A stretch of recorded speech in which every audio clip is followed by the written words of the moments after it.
हाल ही में सबसे पहले तो मैं आपको बता दूं कि कोपरान के पास क्या क्या है, कौन से प्रोडक्ट्स हैं। तो आप देखिए 40% उसके जो प्रोडक्ट्स हैं वो इनके फॉर्मुलेशन कारोबार से आते हैं और 60% उनका जो कंट्रीब्यूशन है वो एपीआई कारोबार से आता है। यही नहीं, कंपनी ज़्यादातर एक्सपोर्ट करती है।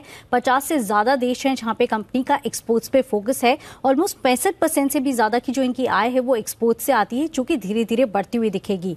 अब आप देखिए इसकी री रेटिंग की पॉसिबिलिटी क्यों दिख रही है। सबसे पहले तो कोई भी कंपनी, जो फार्मा कंपनीज होती है, उनकी जो प्रोडक्ट पाइपलाइन होती है वो सबसे अहम होती है। सबसे ज़्यादा टाइम उनका आर&डी में जाता है, फिर उनको मंजूरी मिलती है और जब वो कमर्शलाइजेशन शुरू करते हैं वो उनका पीक समय होता है। उसके बाद कंपनी की आय में इसका कंट्रीब्यूशन आता है।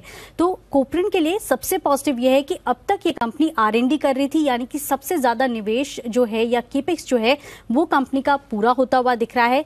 आने वाले 2 साल में आप देखिए कंपनी की जितनी भी प्रोडक्ट पाइपलाइन है उसका कमर्शलाइजेशन शुरू हो जाएगा, यानी कि इनकी जो टोटल आय है उसमें ये 11 प्रोडक्ट्स हैं जिनके रेवेन्यूज कंट्रीब्यूट करते हुए दिखेंगे। सारे बड़े दवा हैं जो कि हम देखेंगे कि आने वाले समय में ये ज़्यादातर कंट्रीब्यूट करते हुए दिखेंगे।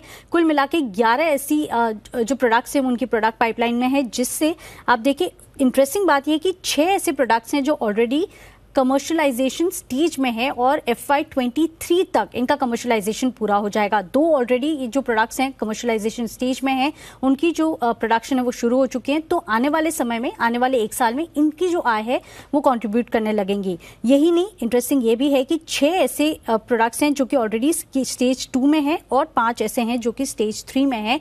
तो आने वाले समय में जो प्रोडक्ट पाइपलाइन है वो ऑलरेडी पीक पे पहुंच चुके हैं, केपेक्स पूरा हो चुका है। तो FY23 तक हम देखेंगे कि ये 11 ऐसे प्रोडक्ट्स हैं, प्रोडक्ट पाइपलाइन भी काफी मजबूत है और इसके जो रेवेन्यूज हैं उसमें कंट्रीब्यूशन तगड़ा होता हुआ दिखेगा।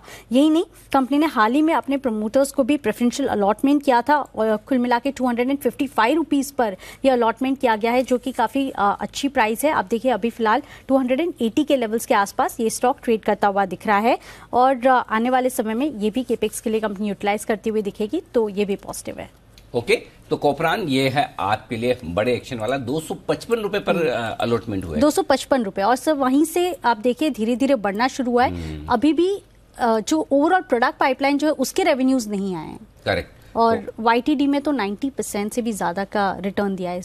90% चल चुका है शेयर इस साल की पहली जनवरी से। ओके, तो मतलब लगभग दुगुना हुआ है 2021 में कोपरान का शेयर। फार्मा कंपनी है ना, राइट? हाँ, फार्मा कंपनी, ठीक है। ओके, तो ये है आपके लिए जबरदस्त एक्शन वाला स्टॉक कोपरान, 5% के ऊपरी सर्किट पर। हाँ, टेक्सटाइल शेयरों की बात कर रहे थे और उस पर राय लेनी थी हमें चोपड़ा साहब से। चोपड़ा साहब बताएं आपको क्या पसंद है। आज सुबह जैन साहब भी सियाराम सिल्क मिल फिर से बोल के गए, वो उनके जेम स्टॉक में अभी